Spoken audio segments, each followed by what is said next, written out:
kuasa darah-Mu Tuhan, kami menjadi ciptaan yang baru. Terima kasih buat kasih-Mu yang memulihkan hidupku.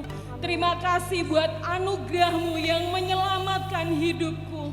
Terima kasih Tuhan, terima kasih. Saat ini kami mau mempersembahkan tubuh kami sebagai persembahan yang hidup, yang kudus dan yang berkenan kepadamu. Biarlah setiap kami yang hadir di tempat ini Tuhan, kami boleh mempersembahkan pujian kami yang terbaik buat Engkau. Kami mau memuji Engkau, kami mau memuliakan Engkau Tuhan. Terima kasih Tuhan, kami percaya Kau sudah hadir di tempat ini Tuhan. Dan bila hadirat-Mu ada di tempat ini Tuhan, kami yakin bahwa ada kelepasan. Kami yakin Tuhan ada kesembuhan. Terima kasih Tuhan, terima kasih. Bila masih ada kuasa, roh lain yang bukan berasal dari Engkau, kami bersatu hati, kami panggil nama-Mu yang berkuasa. Di dalam nama Tuhan Yesus Kristus, kami hancurkan, kami usirkan. Kami hanya mengundang kuat kuasa roh-Mu yang kudus hadir di tempat ini, terlebih dalam hati kami. Kami berdoa untuk setiap imam-imam-Mu yang melayani pada hari ini Tuhan, kiranya Engkau tutup bungkus dengan kuasa darah Tuhan. Mereka boleh melayani dengan excellent, memberikan yang terbaik buat Tuhan. Terima kasih Tuhan, terima kasih. Kami siap memuji, memuliakan Engkau. Haleluya. Di dalam nama Tuhan Yesus kami berdoa. Haleluya. Amin. Haleluya. Siap memuji Tuhan? Siap memuji Tuhan? Haleluya, kita mau menari, kita mau memuji Tuhan. Karena Tuhan Yesus sudah sayang kepada kita. Yang siap memuji Tuhan katakan amin. Haleluya, mari menari buat Tuhan kita.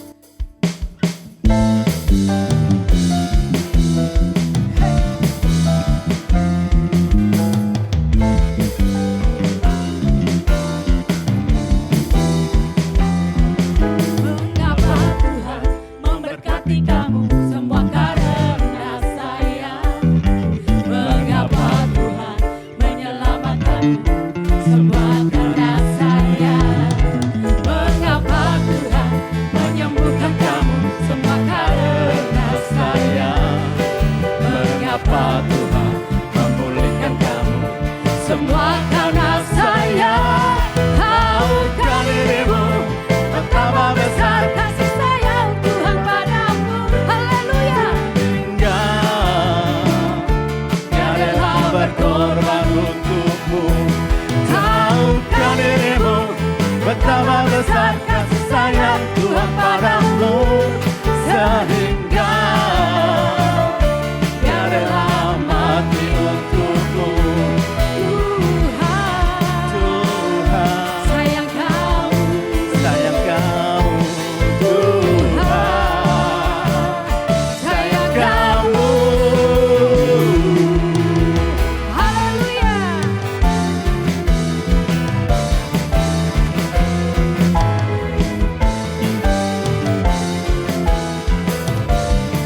undang jemaat untuk kembali berdiri, kita akan memuji Tuhan lebih semangat lagi.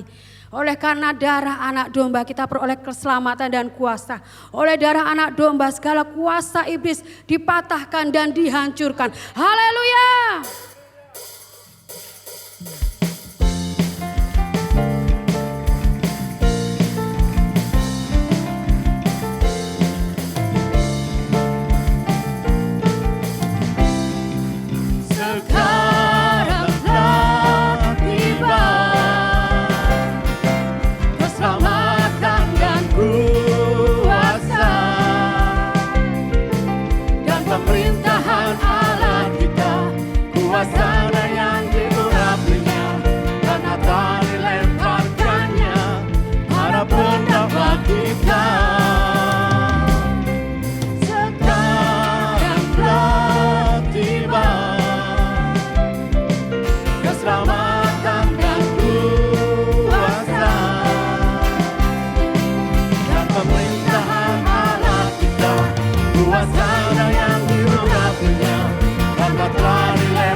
Haleluya.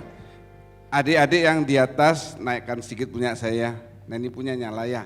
Turun sini, ke depan sini sama Om John. Mari semuanya. Ya tasnya dibawa taruh di pinggir sana. Lampunya tolong nyalakan. Gak usah pakai moving. Lampunya nyala semua Nick. Ya.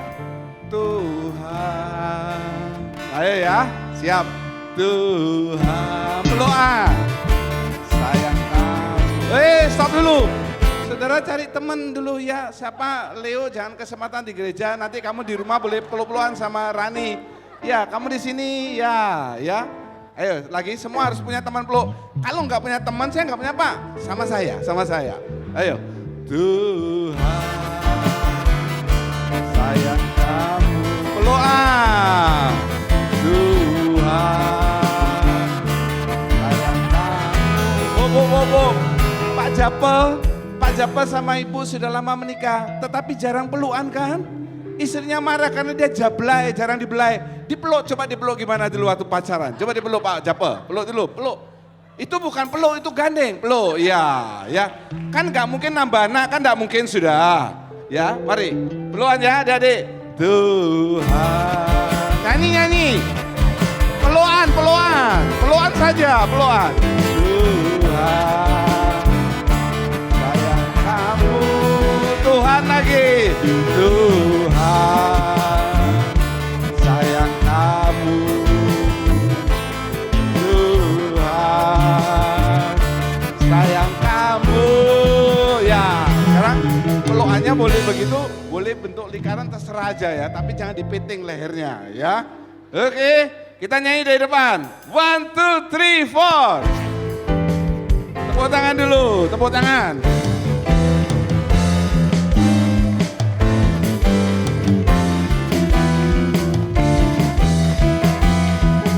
Mengapa Tuhan memberkati kamu semua karena sayang? Mengapa Tuhan menyelamatkanmu semua karena sayang? Mengapa Baca ini supaya bisa nyanyi. menyembuhkan kamu semua karena sayang? Mengapa Tuhan memulihkan kamu semua karena sayang? Ayo angkat tangannya. Dirimu betapa besar tunjuk Tuhan padamu meninggal. Dia rela berkorban untuk naik tangannya. Tahukah dirimu betapa besar Tunjuk Tuhan padamu? sehingga dia rela berhenti untuk Tuhan. Peluk. Sayang Ayo peluk. Tuhan, sayang kamu Tuhan. Oke, stop ya. Matikan LCD-nya. Nggak usah dibaca terus, masa saudara yang tua nggak bisa hafal. Terjadi perkelahian intern, enggak apa-apa, sama-sama anak saudara ya. Ini akibat terlalu hot pelukannya, ya.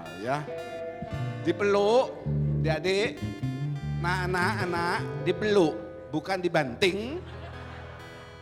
Ayo, kita pelukan dulu. Tuhan, pelukan. Nyanyi. Ya, sayang kamu Tuhan, pelukan. Tuhan, sayang kamu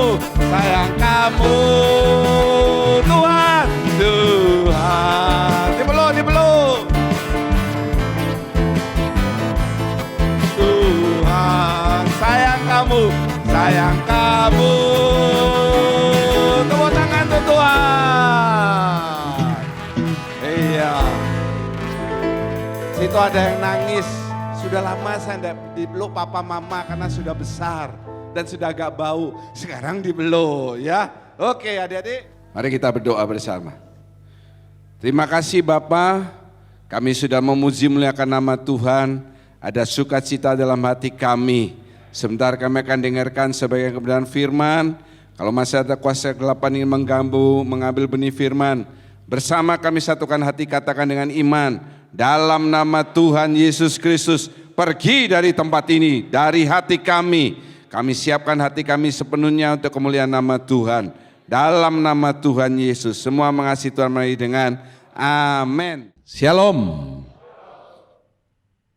Belum makan? Shalom. Jika saudara dalam keadaan tubuh yang sehat, karena Bapa senantiasa menjaga dan memelihara, serukan haleluya dengan suara yang yakin. 2, 3, haleluya, puji nama Tuhan. Kita melanjutkan seri pertumbuhan rohani. Selamat menyaksikan bagi yang melihat melalui YouTube GKJ Family. Yang belum subscribe, tolong subscribe. Atau yang melihat melalui tayangan First Media. Tuhan Yesus memberkati. Tambah sedikit. Kita membahas 2 periode yang lalu, yaitu semak duri tumbuh karena dosa. Katakan bersama, 2, 3. semak duri tumbuh karena dosa.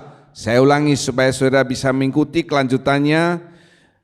Kita bukan robot, saudara diberi kehendak bebas. Dari awal penciptaan, Adam dan Hawa diberi kuasa atas seluruh Taman Eden, diberi kuasa untuk memberi nama kepada hewan-hewan. Ya, tetapi Allah menguji ketaatan mereka dengan menaruh 2 pohon di tengah-tengah taman, yaitu pohon kehidupan dan pohon pengetahuan yang baik dan yang jahat. Kuis seminggu ini dimenangkan, ini luar biasa karena belum pernah terjadi. Yang pertama oleh Bapak Yohanes Irawan, yang kedua oleh Saudari Lokita Chandra. Tepuk tangan saudara ya, tepuk tangan, luar biasa. Saya minta maaf belum sempat beli hadiahnya karena sibuk ya, dan semalam saya juga kurang enak badan, tetapi janji saya minggu depan pasti dapat. Haleluya. Kenapa Allah dalam firman Tuhan Kejadian 2:16-17 dikatakan pohon pengetahuan yang baik dan yang jahat jangan kau makan buahnya? Pertanyaan saya waktu kuis, kenapa kok hanya 1 pohon dan pohon kehidupannya kok tidak dilarang? Ya, kalau saudara mendengarkan rekaman YouTube-nya pasti bisa menjawab. Karena pada dasarnya manusia diciptakan itu tidak akan mati, immortal. Jadi tidak usah dilarang soal buah kehidupan. Tetapi yang satu ini yang penting, dan Allah ingin menguji ketaatan manusia. Ternyata gagal toh, ya, gagal, dimakan juga buahnya. Nah, karena dimakan sekarang kedua buah pohon ini dijaga oleh malaikat Tuhan yang bernyala-nyala. Sekali lagi, kalau saudara tanya, kenapa kok manusia tidak mendapatkan dengan teknologi yang semakin canggih kan bisa dicari? Seperti saya pernah saksikan, Tuhan itu maha kuasa, dia bisa membutakan mata orang bahwa sebetulnya di tengah-tengah di hadapan mereka itu adalah Taman Eden, tetapi Allah bisa membutakan, seperti kesaksian nyata yang pernah saya sampaikan tentang teman saya di Tuban, Pendeta Immanuel itu ya. Oke.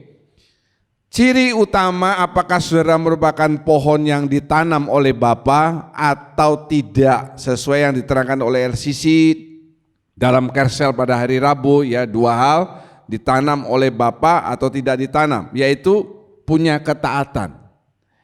Kalau orang tidak punya ketaatan, dengar firman Tuhan sekeras apapun itu percuma. Saudara bisa jadi manusia yang makin lama makin baik karena saudara punya ketaatan. Dimulai dari waktu saudara masih kecil. Orang tua mendidik saudara supaya setiap hari, setiap pagi khususnya sikat gigi, bersihkan tempat tidur. Orang-orang yang dari kecil taat seperti itu sampai dia besar, sampai saya sudah tua begini, setiap pagi saya juga sikat gigi dan membersihkan tempat tidur. Mau tidur juga dibersihkan supaya enak tidurnya. Itu sudah diajar dari kecil. Ya. Makanya agama sebelah mereka dari kecil juga mendidik anak-anak mereka yang masih SD. Saya akan mengajar teologi agama. Salah satunya agama terbesar di Indonesia. Untuk mereka belajar supaya nanti tuanya pas ke Mekah mereka sudah bisa. Kalau tidak taat, amburadul. Demikian juga dengan hidup saudara. Nah saudara, bagi saudara yang orang beriman, iblis, saya katakan ya, iblis ingin selalu mengganggu soal ketaatan ini. Bukan saudara. Orang yang sudah dibenarkan oleh iman, sudah menjadi pengikut Kristus, itu rohnya sudah dihidupkan, otomatis dirinya itu kepingin berbuat yang baik, yang benar alias taat sesuai perintah firman Tuhan. Seperti Rasul Paul menulis dalam Alkitab, semua ini saya katakan lewat ada dasarnya, yang ku kehendaki ini melakukan apa yang baik. Tetapi kenapa yang aku lakukan yang tidak baik? Makanya dia bilang aku manusia celaka. Demikian juga dengan kita. Kita selalu ingin melakukan hal yang baik, yang benar. Apa itu? Taat terhadap garis firman Tuhan. Tetapi kenapa kok yang kita lakukan seringkali bertentangan dengan apa yang sebetulnya kita ingin lakukan? Yang pertama, karena memang kita masih ada dalam tubuh dosa. Tubuh dosa ini dikuasai oleh siapa? Oleh iblis, oleh setan.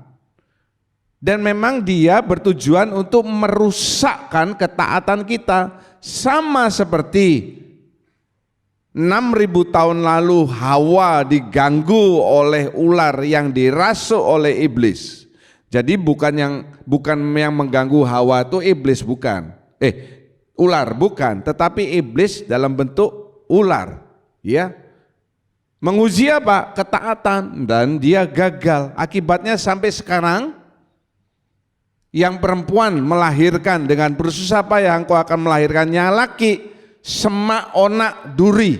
Itu akan menjadi makanan atau yang kita temui dalam kehidupan sehari-hari. Apa itu onak dan duri? Sakit, masalah dalam pekerjaan, ya. Saya pernah mendengar salah seorang pelayan saya yang sudah punya jabatan lumayan, tapi dia berkata, gak enak jadi karyawan, jadi bawahan. Lebih enak usaha sendiri, jadi nanti dia kepingin satu kali jadi YouTuber, konten kreator dan lain sebagainya.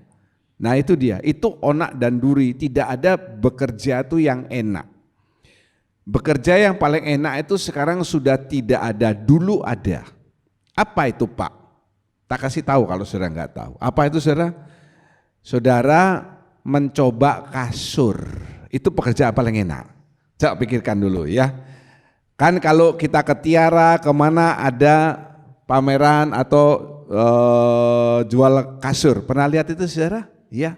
Kalau saudara perginya ke Ayunadi nggak ada saudara.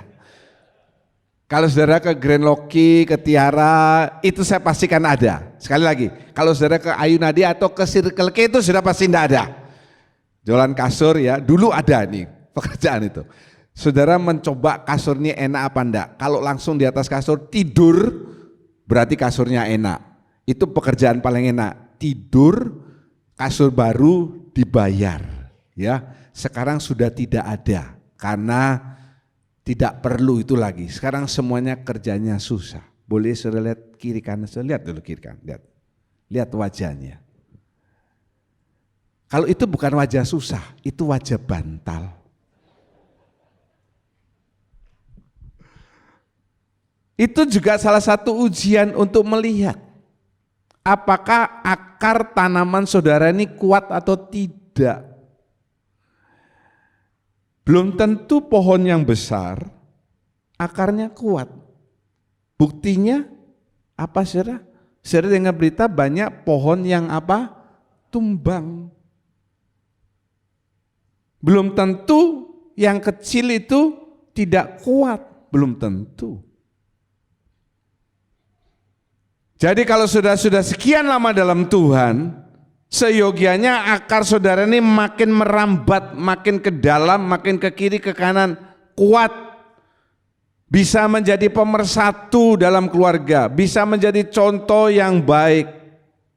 Saudara tetap dipandang luar biasa oleh anak-anak saudara karena saudara punya akar kerohanian yang kuat. Anak-anak saudara melihat, mantu, cucu, cicit melihat. Saudara setiap pagi baca Alkitab, berdoa. Mau tidur, berdoa. Ya, isi waktu senggang dengan kadang membaca Alkitab. Bukan ngisi waktu senggang dengan ngopi, pisang goreng, dan apalagi satu saudara, rokok. Tiap pagi ngopi, pisang goreng, baca koran. Alkitab tidak bisa ngelihat. Alkitab tidak bisa ngelihat, tapi koran kok bisa baca. Bisa baca berita di handphone, kan aneh. Sehingga kalau ada angin yang menggoyahkan kehidupan keluarga saudara, saudara tetap berdiri kokoh sebagai ayah bapak yang pohonnya, daunnya, rantingnya menutupi keluarga saudara. Kaum bapak katakan haleluya dong. Saudara, kaum bapak di tempat ini kok ragu-ragu? Saudara ini bapak atau bapi itu? Tanya, yang laki-laki yang sudah berkeluarga, akarmu kuat enggak? Ya, kita banyak pertanyaan, akarmu kuat enggak? Kelihatannya kuat, tetapi ada apa-apa sedikit, pergi dari Tuhan, lari dari Tuhan. Saya singgung dulu di depan, makanya itu saya tidak ada mau menyinggung tentang Kristen progresif. Saya tidak mau singgung itu karena saya percaya kalau sudah dengarkan khotbah saya dengan baik, sudah baca Alkitab dengan baik, Kristen progresif ini adalah aliran yang kecil buat kita karena sangat menyesatkan dan tidak sesuai logika. Tetapi bagi anak-anak muda, wow itu luar biasa, enak, banyak pengikutnya. Di gereja ini dulu ada yang mau dirasuk oleh Kristen progresif, saya tengking dia, Andri David itu. Caranya gimana saudara? Caranya apa? Caranya iblis ini ingin selalu merusak soal ketaatan. Nah, ini lanjutan Kristen progresif. Diajar bersandar pada akalnya. Ya, diajar bersandar pada akalnya. Kalau kita berbuat baik, tidak perlu melalui Tuhan Yesus Kristus, kita pasti akan selamat. Ini salah satu ajaran Kristen progresif. Ya, pada akalnya benar ya. Oh benar itu, yang penting kita perbuatan baik. Sekali lagi, saya ini mengajar teologi agama dan saya mengatakan, maaf kalau salah, tetapi saya melihat orang beragama Buddha itu orang yang paling baik dibandingkan dengan saudara. Kok gitu Pak? Kalau orang Buddha meninggal, saudara jangan berpikir yang di kertas semadi, yang ada acara, penghiburan, lalu dikremasi, itu semuanya orang yang kaya. Di sini ada Pak Haryono kan anggota kertas semadi. Tidak. Kalau orang yang kurang mampu, orang-orang Buddha itu berlomba-lomba. Kalau ada kematian, ya contohnya waktu anak saya yang kedua meninggal, ada salah satu anggota kami yang bekas orang Buddha, dia langsung berkata kepada saya, Pak saya yang belikan petinya. Dan dia belikan peti yang bagus, meskipun itu peti bayi kecil, tapi saya tahu itu bagus dan mahal. Orang Buddha juga demikian, mereka berlomba-lomba kalau ada orang meninggal, oh dia nyumbang ini, urunan untuk kertas semadi, urunan untuk penghiburannya. Makan-makan mereka itu orang Kristen jauh kalah. Kalau orang Kristen itu dapat nasi bungkus saja sudah happy kalau ada acara kematian penghiburan. Betul? Yang betul katakan betul. Ya, kue itu udah lumayan. Kalau sudah ada nasi bungkus, wah lumayan. Kalau mereka meninggal itu bukan nasi bungkus enggak laku saudara. Macam-macam dagangan tuh ditaruh di sana. Mau ada bakso, mau ada siomay, ada sate, ada apa, lapar tuh semuanya tuh. Munari ada enggak Pak? Ada aja. Ada jual malam-malam dia. Ya, mereka tuh baik. Makanya saya tidak membahas Kristen progresif. Karena kita tahu firman Tuhan mengatakan keselamatan hanya ada di dalam nama siapa? Tuhan Yesus Kristus. Amin. Iya. Jadi kalau anak-anak muda di tempat ini atau saudara yang sudah berumur tapi masih merasa muda, ikut Kristen progresif, saudara harus ikut mulai dari bukan kelas SMS tapi dari sekolah minggu. Ya, dari sekolah minggu SMS baru. Dan yang kedua, membuat manusia meninggikan diri. Sombong. Orang yang sombong ini kalau baca firman itu tidak masuk di akal. Karena kesombongan dirinya, dia mengagungkan kepandaiannya, akal pikirannya. Dua hal iblis suka membuat. Saudara mesti waspada. Yang pertama, bersandar kepada akal. Yang kedua, membuat saudara sombong. Dan firman Tuhan sudah mengantisipasi dengan menuliskan di dalam 2 Timotius 3, 16 dan 17. Untuk ayat ini saya mengajak saudara membaca bersama juga yang di rumah. Mari membaca bersama. 2 Timotius 3, 16, 17. 2, 3. Segala tulisan yang diilhamkan Allah memang bermanfaat untuk mengajar, untuk menyatakan kesalahan, dan untuk mendidik orang dalam kebenaran. Tiap-tiap manusia kepunyaan Allah diperlengkapi untuk setiap perbuatan baik. Amin. Keselamatan hanya ada di dalam nama Tuhan Yesus Kristus. Itu jangan dirubah. Itu doktrin dasar seperti Pancasila, tidak bisa diganggu gugat. Tetapi untuk memperlengkapi saudara dengan segala perbuatan baik, itu perlu firman Tuhan. Coba kita lihat satu persatu apa fungsi firman Tuhan. Yang pertama apa saudara? Mengajar. Katakan bersama, mengajar. Orang kalau tidak diajar dia akan kurang ajar. Orang tidak diajar dia akan bodoh. Ya, sikapnya, kelakuannya apa? Ya itu saya katakan kurang ajar. Makanya firman Tuhan saya, kebetulan saya Tuhan kasih karunia sebagai pengajar. Firman Tuhannya tidak ketawa-ketawa gini-gini, tetapi sistematis seperti orang mengajar. Yang kedua, untuk menyatakan kesalahan. Jadi kalau saudara baca firman Tuhan, dengar firman Tuhan, saudara merasa tertegur, jangan saudara marah. Ada anggota saya yang dulu, ya, saya kasih firman Tuhan, dia suka komplain.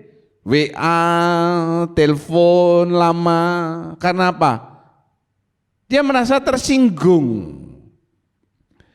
Seandainya ada di antara saudara yang maju ke depan, saya disiram dengan betadin. Orang zaman dulu nggak tahu betadin, orang zaman dulu taunya apa? Obat merah. Kenapa disebut obat merah? Karena merah. Ya, betadin coklat tua itu sudah pergantian zaman karena dia ikut teori Charles Darwin, jadi merah jadi coklat tua. Kalau saudara ada dari saudara menyiram saya 1 liter 2 liter dengan betadin, saya diam saja, tidak merasa kesakitan. Apalagi ada yang royal, saya dikecurutin jeruk nipis di leher, di tangan. Saya diam aja, saya merasa ini adalah terapi kesehatan. Tetapi seandainya ada luka di mana saja dalam tubuh saya, begitu orang siram betadin saya bereaksi. Betul saudara? Apalagi dikasih jeruk nipis, bisa tak tonjok orangnya. Kenapa? Karena ada luka. Tapi itu baik. Buktinya kalau saudara kena pisau, luka, dikasih apa? Betadin. Lebih bagus lagi kalau saudara kena pisau luka, kasih jeruk nipis. Enggak percaya? Buktikan. Betul loh itu. Sadis Pak. Ya memang saya sadis. Kalau saudara punya salah, lalu merasa kok saya ditegur apa, itu baik. Baik bagi saudara. Yang percaya itu baik, katakan amin. Jadi jangan tersinggung. Kalau saudara orang yang suka tersinggung itu saudara super sensitif seperti khotbah saya minggu lalu itu loh. Karena apa saudara? Stres. Lebih tepatnya karena apa? Distres. Sensitif banget, disenggol sedikit sensitif. Sekali lagi, tolong lihat kiri kanan saudara dan pastikan dia tidak tidur. Tanya, kamu sensitif atau enggak? Kemudian yang ketiga, untuk memperbaiki kelakuan. Sesudah dikasih tahu salahnya, diperbaiki. Firman Tuhan ini bukan hanya menegur saja. Tetapi kan ada ayat mengatakan firman Tuhan itu suluh dan pelita bagi jalanku. Dikasih tahu, pelita itu seperti lampu. Oh, ini ke kiri, ke kanan, ke sana, ke situ. Kemudian yang keempat, untuk mendidik orang dalam kebenaran. Yang penting itu benar, bukan baik. Yang pertama yang penting itu benar, bukan baik. Kalau benar dia pasti baik, kalau baik belum tentu benar. Kalau saudara jadikan setiap kali saudara membaca firman, saudara ditegur, diberitahu, dituntun ke jalan yang benar, dengar firman juga seperti itu, maka ayat 17 mengatakan saudara ini makin lama makin diperlengkapi menjadi manusia yang baik. Itulah gunanya saudara ke gereja dengar firman. Saya tuh heran loh saudara. Mungkin ini satu-satunya adalah saudara, maaf saja. Saya sudah memberitakan firman Tuhan dengan jelas, dengan keras, dengan detail. Ya, tapi ya hidupnya begitu, nanti sedikit diberkati, kembali lagi jatuh.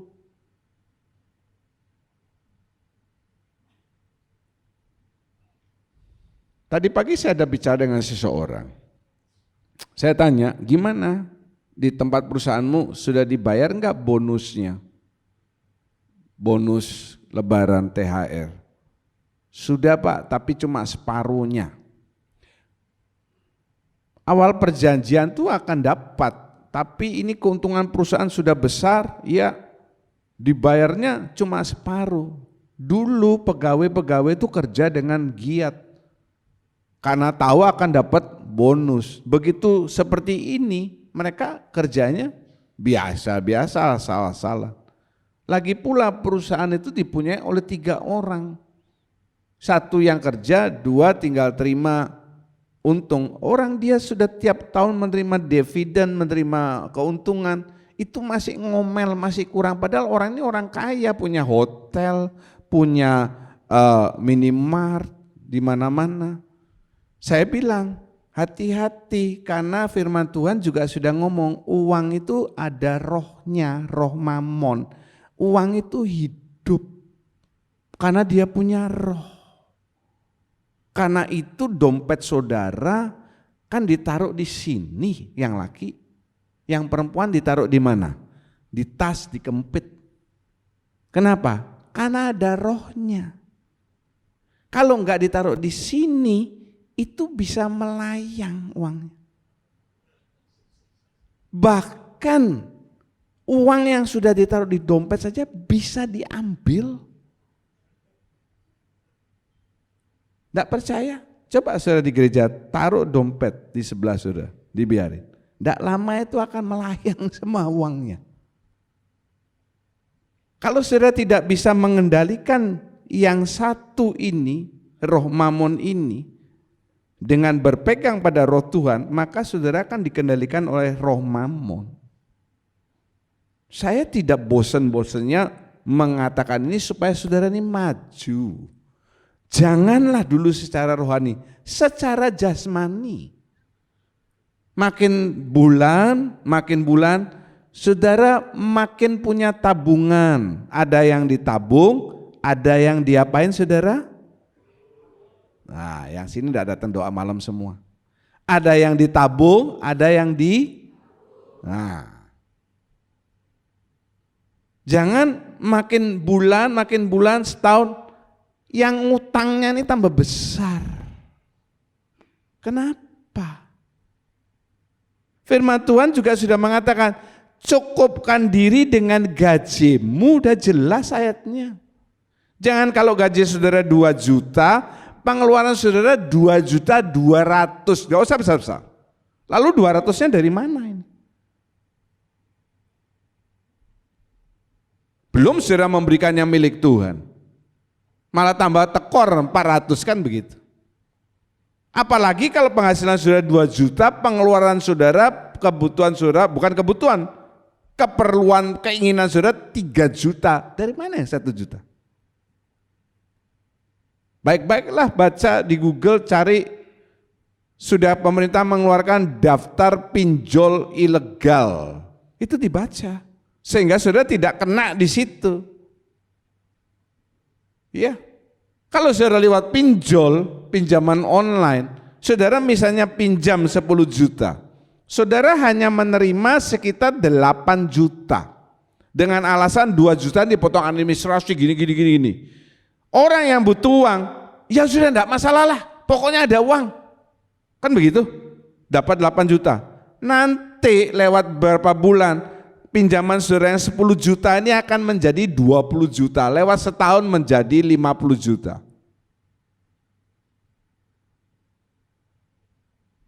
Gimana bayarnya? Kalau mau minjam sekali lagi, pergilah ke LCC saudara. Salah. Pergi ke bank, ke koperasi. Itu ada jaminan, ada yang digadekan. Saya enggak punya apa yang bisa digadekan, Pak. Kartu baptisan saudara itu bisa digadekan.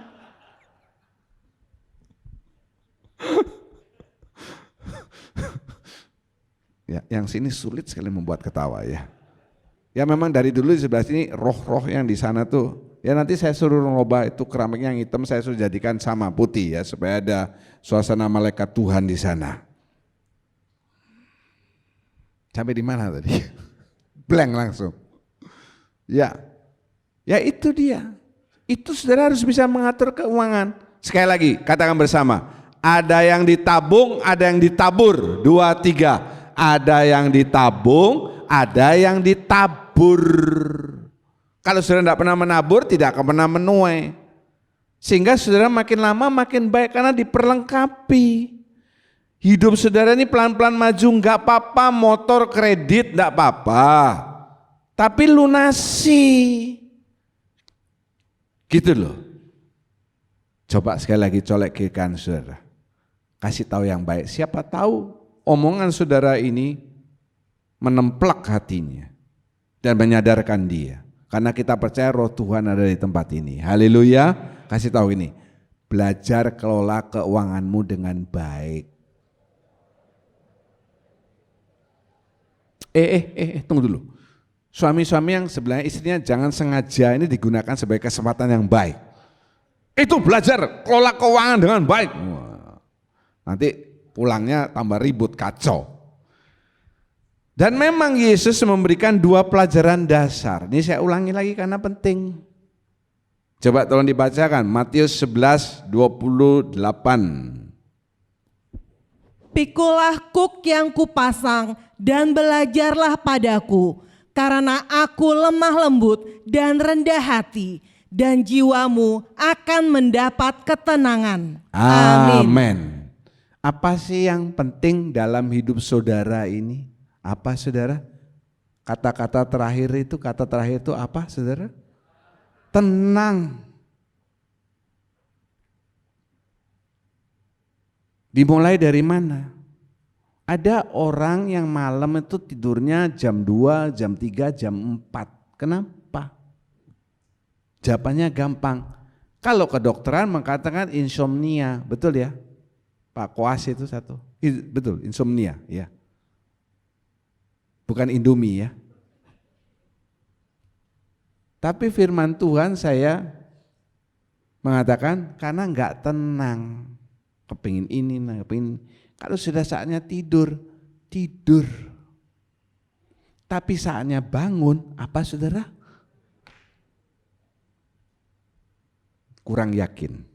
Makanya muka bantal semua kan. Saatnya tidur, tidur.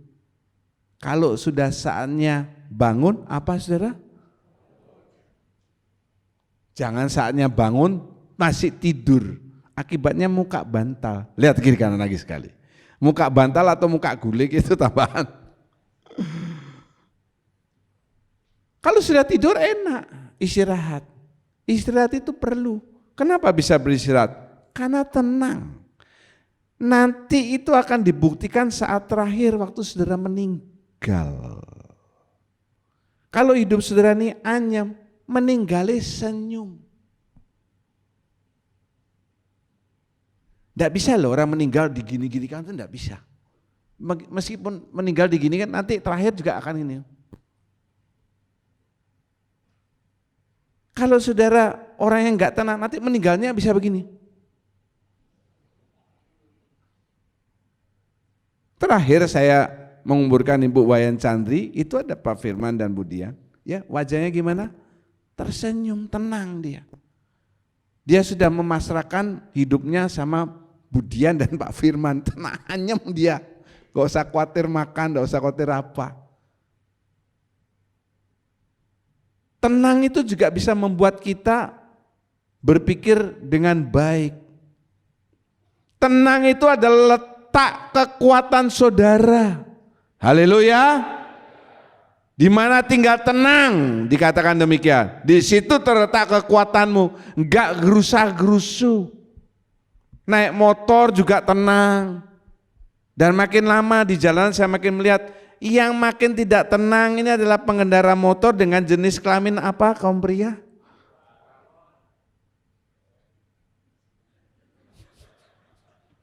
Memang ada perbedaan ya. Jenis kelamin ada di KTP perempuan, ada yang cewek, itu beda saudara. Kenapa? Karena saudara ini lemah lembut dan rendah hati. Kalau orang tidak lemah lembut, tidak rendah hati, nggak bisa tenang. Kalau saudara pohon yang ditanam oleh Bapa, ini akan terlihat dari sini. Saudara bukan pohon yang ditanam oleh Bapa, ternyata saya tidak masuk dalam kualifikasi ini. Sekarang saudara ukur diri saudara masing-masing. Kira-kira saya ini sudah sekian tahun dalam Tuhan, sudah jadi pohon yang besar. Ini ditanam oleh Bapa atau tidak? Lihat, semuanya ditentukan oleh hati. Hati yang lemah lembut. Apa sih lemah lembut itu? Lemah lembut itu mudah dibentuk. Kalau lemah gemulai itu bencong. Tuhan tidak menyuruh saudara lemah gemulai, lemah lembut. Apa itu mudah dibentuk? Bisa dikasih tahu. Apa itu dikasih tahu? Dinasehati. Orang yang tidak bisa dikasih tahu, dia nanti akan jadi kurang ajar.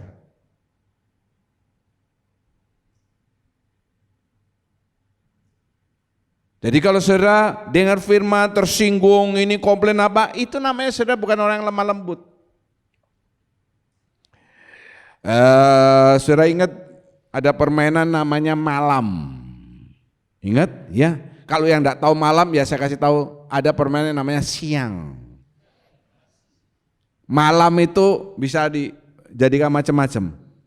Saudara harus seperti malam itu. Haleluya. Seperti malam itu bisa dibentuk sesuai keinginan siapa? Kita ini bejana di tangan penjunan. Tuhan penjunan yang membentuk kita. Dibentuk itu kadang tidak enak. Ada kalau patung, ada yang cuma kepala, tapi bagian yang tidak ini bagian hidung, ditotok supaya lobang. Demikian juga Tuhan membentuk saudara. Ada yang enak, ada yang harus dilobangi hidungnya, telinganya. Aduh sakit. Kalau enggak mau dilobangi, enggak bisa dengar. Kalau enggak dilobangi, enggak bisa beres urusanmu. Yang kedua, hati saudara ini rendah hati enggak? Begitu gajinya naik sedikit, cuma naik 1 juta saja loh. Wih, sombongnya sudah selangit saudara. Kalau gajinya naik 10 juta, dia seperti dewa melayang di angkasa. Bolehkah saya minta tolong saudara, tolong lihat kaki di sebelah saudara masih menginjak tanah atau enggak? Coba lihat dulu. Ini penting. Sebab begini, dengar khotbah tempat AC dingin enak. Pertama begini, kedua sikapnya begini, karena dia tidak mencatat, tidak bawa Alkitab, tidak bawa apa, duduknya gini. Nanti lama-lama gimana saudara? naik kakinya. Ada yang kakinya masih, ada yang melayang kakinya? Iya. Ada satu tadi Pak Fendi melayang. Kalau saudara punya hati yang lemah lembut dan rendah hati, ini akan menghasilkan ketaatan. Lihat ya. Kalau saudara ngasih tahu anak kecil, itu masih lebih gampang. Kenapa? Masih rendah hati, masih lemah lembut. Orang tua di sini, betul? Betul? Nanti anak saudara sudah SMP, SMA, lain. Betul? Kalau dia sudah kuliah, lebih repot lagi. Malah mamanya katanya mau ditonjok. Loh betul loh, saya enggak bohong. Mamanya mau ditonjok. Lebih besar lagi, papanya mau ditonjok. Karena anaknya sudah besar, papanya makin melengkung badannya. Sekali lagi saya ingatkan anak-anak. Bukan hanya anak-anak kecil ini saja. Yang besar kalau masih punya orang tua kan sudah masih menjadi anak. Saya enggak ngomong sama Yule karena saya sudah tahu dengan jelas. Andi David masih punya orang tua. Siapa di sini yang masih punya orang tua, bukan anak-anak yang masih punya orang tua? Coba angkat tangan, saya ingin kepastian. Oh banyak loh.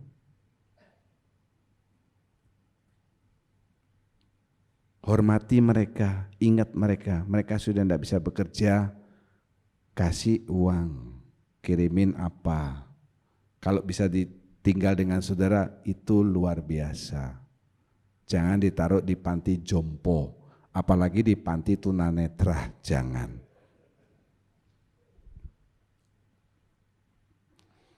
Kita baca sama-sama.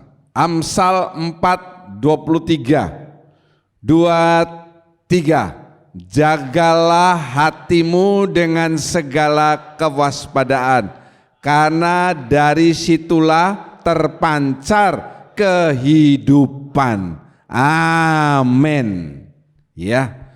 Kalau tidak menjaga hati, tidak ada kehidupan yang terpancar. Kalau hati ini dijaga, bagaimana cara menjaga hati? 2 hal saja, saudara. Tidak usah repot-repot. Orang yang hatinya bermasalah itu karena dia tidak punya kelemah lembutan dan kerendahan hati. Baca firman memang iya, dengar firman memang iya, tetapi hanya yang disukai saja, yang tidak disukai dianggap angin lalu atau bahkan komplain. Sombong. Seperti yang saya katakan, gaji baru naik 1 juta aja sudah lain. Ya, bagaimana Tuhan mau memberkati saudara? Karena di firman Tuhan mengatakan orang yang meninggikan hati, orang yang sombong itu akan apa? Dilawan oleh Tuhan. Bukan tidak disukai. Saya kan berkali-kali mengatakan tidak suka itu bisa pasif, bisa aktif. Saya bisa tidak suka dengan Pak Anton secara aktif maupun pasif. Kalau pasif saya diam, tidak senang sama dia dalam hati saya pokoknya enggak senang. Tapi kalau aktif itu saya melakukan tindakan-tindakan yang nyata, misalnya apa? Saya taruh paku di bannya, kurang di bannya, taruh di kursinya dikasih paku. Makanya saudara kalau duduk jangan tetap di tempat yang sama kecuali paduan suara. Nanti kalau ada orang senewan dengan saudara ditaruh paku di bawahnya situ. Ya, itu melawan secara aktif. Firman Tuhan kata Allah melawan orang sombong ini melawan secara aktif. Bagaimana orang yang dilawan oleh Tuhan mau bisa berhasil dalam kehidupannya? Oh, maka saya kok tidak bisa maju-maju dalam hidup ini Pak. Iya, salah satunya mungkin karena kamu dilawan oleh Tuhan. Memang kelihatannya kamu nih orangnya tidak berhasil, orang di bawah, maaf ya. Tetapi bukan berarti saudara ini orang yang tidak lemah lembut dan tidak rendah hati loh. Karena berkali-kali saya mengatakan bahkan orang yang miskin itu jauh lebih sombong daripada orang yang punya. Maaf kalau saya bicara keras, tapi ini kenyataan. Orang yang tidak punya itu lebih banyak sombongnya. Sudah bodoh apa saudara? Sombong, itu parah itu. Sudah tidak punya, sombong, itu lebih parah lagi. Lebih baik saudara punya tapi nggak sombong. Haleluya. Ayo kasih nasihat yang baik. Nanti kalau kamu sudah pinter, sudah punya, jangan sombong. Tambahi kata-kata, ayo ingat aku. Baguslah 3 Trimasketis ini Obed yang dituju ya. Karena Adam dan Hawa tuh nggak bisa menjaga hati mereka. Saya katakan bukan Hawa saja, tapi Adam kan juga terpengaruh. Tidak bisa taat kan dengan omongan Tuhan, kembali ke Kejadian 2 tadi. Dosa masuk. Dosa itu disamakan dengan ini loh. Selama belum ada dosa masuk dalam Adam dan Hawa, tidak ada semak duri, tidak ada. Jadi kalau ada yang bertanya, apakah di Taman Eden, ini untuk guru-guru sekali minggu siapa tahu ditanya, apakah di Taman Eden ada semak duri? Tidak ada. Adam dan Hawa itu berjalan-jalan tanpa sepatu, orang dia telanjang kok. Ngapain dia telanjang kok pakai sepatu? Kan aneh. Sudah pernah enggak pakai baju, enggak pakai apa-apa di rumah telanjang tapi pakai sepatu? Kan aneh. Betul ya? Lupa kan habis mandi masih telanjang tapi pakai sepatu. Aneh. Kalau sudah pakai sepatu bagaimana bisa masukkan celananya ini loh? Betul? Kelihatannya itu pengalaman seseorang di sana. Gak ada stres ya, ada stres. Gak ada orang telanjang pakai sepatu. Adam dan Hawa tidak pakai kasut, gak ada semak duri. Begitu dosa masuk ada semak duri. Itulah sebabnya saudara mulai firman Tuhan ini kan untuk kita masing-masing, bukan untuk sebelah saudara toh. Haleluya. Pikirkan sekarang. Berapa semak duri yang ada dalam hidup saudara? Kenapa? Akibat dosa itu masuk. Hanya karena Adam dan Hawa, semua sampai kita menanggung akibatnya. Jadi, sekali lagi, jaga hati saudara. Coba pegang hati saudara, katakan, saya menjaga hati saya. Kalau sebelah saudara sesama jenis, pegang dadanya, kasih tahu, jaga hatimu, bukan jaga dadamu, jaga hatimu, ya. Yang sana kalau sebelahnya perempuan, Brian, jangan sengaja kamu pegangannya Feby, awas kamu.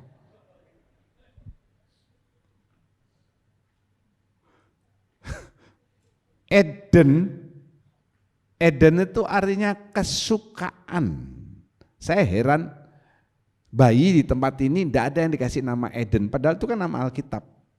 Terakhir malah tidak ada minta royalti sama saya, dipakai nama anak saya, Andrew. Ya. Tidak ada yang ngasih nama anaknya Eden, padahal Eden ini bagus. Ada rekan saya sesama pengajar di STI namanya Eden. Namanya Eden itu bagus artinya kesukaan. Saya nggak tahu ya siapa di sini yang lagi hamil, bukan yang laki loh ya, bukan yang laki. Yang perempuan yang lagi hamil ada di tempat ini? Saya enggak lihat, ada? Oh enggak ada yang hamil. Saudara ini mengikuti saran pemerintah dengan luar biasa, masih terngiang-ngiang zamannya Pak Harto, KB ya. Kalau saya nanti punya anak, adalah yang kasih nama Eden, jadi ini juga masukan buat pembina SMS, jangan dikasih nama itu sama terus, jadi kalau misalnya dipanggil Lydia, di tempat ini Lydia ada 3, ya. Panggil ini ada ini, ya. John saja ada juga tempatnya John Yudiarte, begitu. Kasih nama Eden. Tapi bagus kalau Eden itu dikasih nama untuk perempuan saja. Kan enggak lucu misalnya Pak Anggi kita panggil Eden Anggi, enggak cocok. Dia ketawa. Ya. Eden, artinya apa saudara Eden itu? Kesukaan. Diusir. Kasihan kan? Nih di Taman Eden, ya. Nanti saya lihat di YouTube, enggak dia pakai sepatu, enggak ada.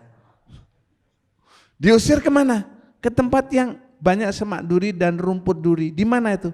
di dunia ini. Dimanapun di seluruh dunia ini tidak ada tempat yang enak. Oh Pak, di sini New Zealand, di Kanada enak bagus. Lelah kamu melancong, coba kamu tinggal di sana. Kita melihat negara yang hebat seperti Amerika Serikat. Saudara hanya pergi ke tempat-tempat turis spot. Coba saudara ke kehidupan yang nyatanya. Banyak orang homeless. Homeless ini home alone. Gak punya rumah. Tinggal di emperan. Barang berharga jangan ditaruh di mobil, begitu ketinggalan sekali sudah balik hilang barangnya. Jarah orang, ya kumuh. Di mana? Di California, di San Francisco, kota-kota besar. China, waktu kami ke China, Pak Pok, Pak Tian masih ingat, tour guide-nya ngomong, ini kita melihat tempat-tempat yang turis spot. Tapi kalau masuk ke pinggir sedikit, kelihatan kehidupan mereka. Ngais-ngais sampah untuk cari makan. Kita di sini juga ada ngais-ngais sampah tapi cari plastik, bukan cari makan di sana. Semua tempat di seluruh dunia ini itu ada semak duri, termasuk juga di Denpasar. Mau hidup terus di dunia ini? Haleluya. Enggak mau kan? Kalau diam semua berarti enggak mau. Berarti pilihan kedua, saudara kepingin cepat apa?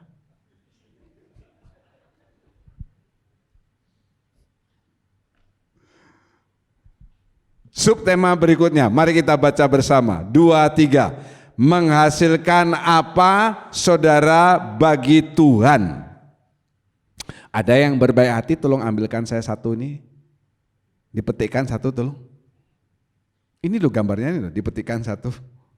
Ya, menghasilkan apa saudara bagi Tuhan? Untuk poin ini kita tunggu kelanjutannya dalam periode yang akan datang. Tuhan Yesus memberkati. Bagi Allah yang mulia, yang bertahta di kerajaan surga,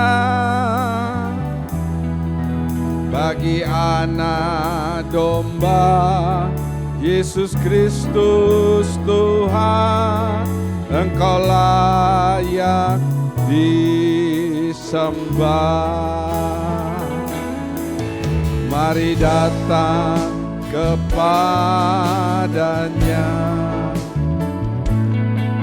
sujud di hadapan tatanya. Mari puji Dia, Raja Maha Kuasa, Engkau layak disembah. Serukan.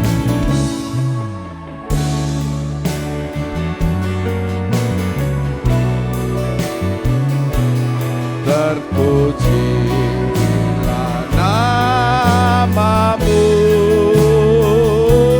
segala puji dan hormat, kemuliaan dan kuasa bagi Dia selama-lamanya. Haleluya. Bagi Allah yang mulia, yang bertahta di kerajaan surga, bagi anak domba Yesus Kristus Tuhan, Engkau layak disembah. Mari datang kepadanya, sujud di hadapan tatanya. Mari puji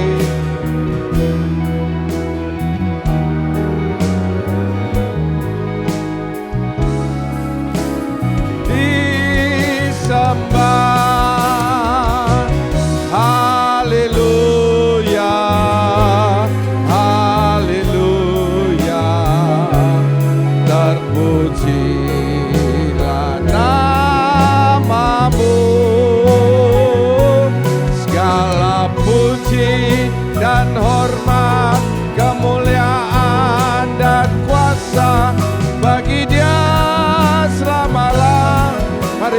Tuhan. Haleluya.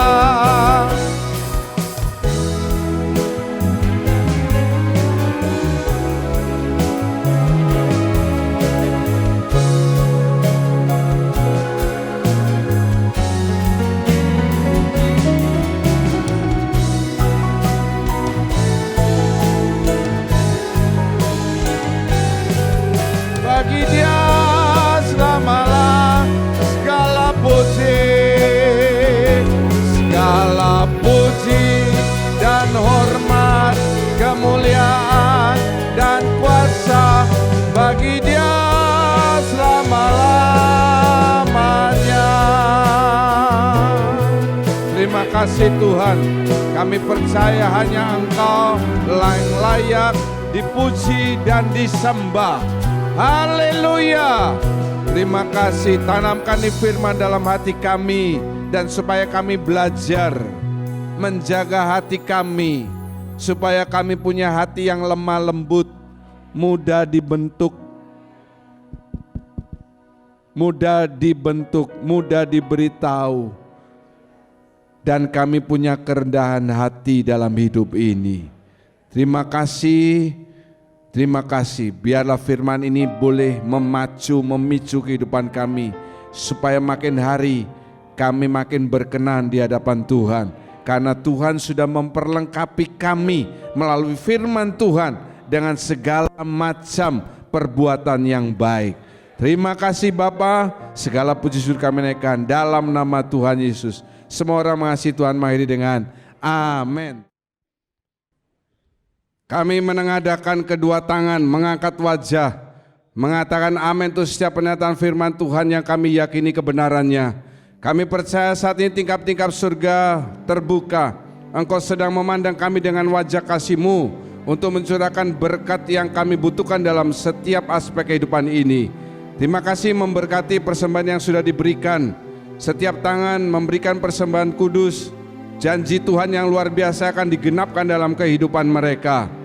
Orang-orang yang melayani kemah suci pada hari ini, anugerah Tuhan juga ditambahkan dalam kehidupan mereka.